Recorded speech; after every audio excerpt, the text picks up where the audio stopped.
दोस्तों, जो आप ये देख रहे हैं ये है स्कारिंग एलोपेशिया। इसे सिसाट्रिशियल एलोपेशिया भी बोलते हैं। इसके अंदर फोलिकल डैमेज होना शुरू हो जाते हैं और स्कार बनने शुरू हो जाते हैं और स्किन बिल्कुल चिकनी और प्लेन हो जाती है। इसे हम अगर डर्मास्कोप में देखें तो ये देखिए, ये जो पिटेड आपको दिख रही है बीच में स्ट्रक्चर, ये थोड़े से डार्क ब्राउन है। बीच बीच में सारे स्कार स्कार वाले जहाँ से फोलिकल डैमेज हो गया। कुछ जगह बीच में बाल भी दिख रहे हैं, यहाँ भी इंटैक्ट है बाल, लेकिन जो बाकी जगह दिख रही है वो फोलिकल डैमेज हो गया वहाँ पे। तो ये स्कारिंग एलोपेशिया है। ये एलोपेशिया रियाटा से अलग होता है। एलोपेशिया रियाटा होता है नॉन स्कारिंग, उसके अंदर फोलिकल यानी बालों की जड़ें बची होती हैं। स्कारिंग एलोपेशिया में जैसे इसमें है, इसके अंदर जड़ें खत्म होनी शुरू हो जाती है। यही एक बेसिक फ़र्क होता है।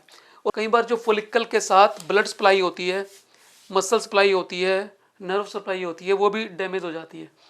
तो जब ये डैमेज होती है मसल सप्लाई, ब्लड सप्लाई, तो फिर बिल्कुल ही स्ट्रक्चर डैमेज होने के बाद ऐसे में ट्रांसप्लांट भी कामयाब नहीं रह पाता। जितना जल्दी हम सिसाट्रिशियल एलोपेशिया को में इलाज शुरू कर देंगे उतना इसे आगे बढ़ने से रोका जा सकता है, क्योंकि जो बाल चले गए हैं वहाँ तो बाल आने की संभावना खत्म हो जाती है। ये बहुत सारे कारण से होता है।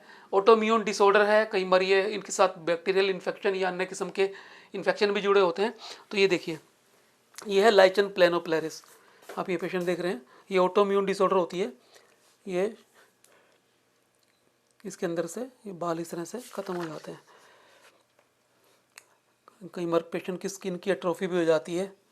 ठीक है, आप ये देखिए, ये फोलिकुलाइटिस डिवेल्कन्स होती है यहाँ पे, जैसे फोलिकुलाइटिस होती है और परमानेंट फोलिकुलाइटिस जो है ना बालों को ख़त्म करना शुरू कर देती है। ये अलग अलग बहुत सारे कारण होते हैं जिसकी वजह से परमानेंटली बाल डैमेज होने शुरू हो जाते हैं। ये सारे के सारे जो आप पेशेंट देख रहे हैं, ये ट्रोमेटिक चोट की वजह से जब एलोपेशिया होता है तो कई बार ये भी परमानेंट हेयर लॉस कर देता है। ये ट्रैक्शन एलोपेशिया में भी कई बार स्कारिंग हो जाती है। परमानेंट जो हेयर होते हैं वो बाल परमानेंटली ख़त्म हो जाते हैं। स्कारिंग ट्रैक्शन में होता है, जैसे सिक्कों के अंदर होता है, या बहुत सारी लड़कियां होती हैं जो बालों को खींच के बांधती हैं, तो ये ट्रैक्शन एलोपेशिया हो जाता है। ठीक है ना, ये जलने की वजह से जो एलोपेशिया हुआ है पोस्ट बर्न सिसाट्रिशियल एलोपेशिया से बोलते हैं। तो ये बहुत सारे अलग अलग कारण हैं जिसकी वजह से इस तरह का स्कारिंग या सिसाट्रिशियल एलोपेशिया होता है। इसमें यही है कि जितनी जल्दी आप ट्रीटमेंट शुरू कर लेंगे, लाइफस्टाइल का ध्यान रखेंगे, उतना इससे बचा जा सकता है।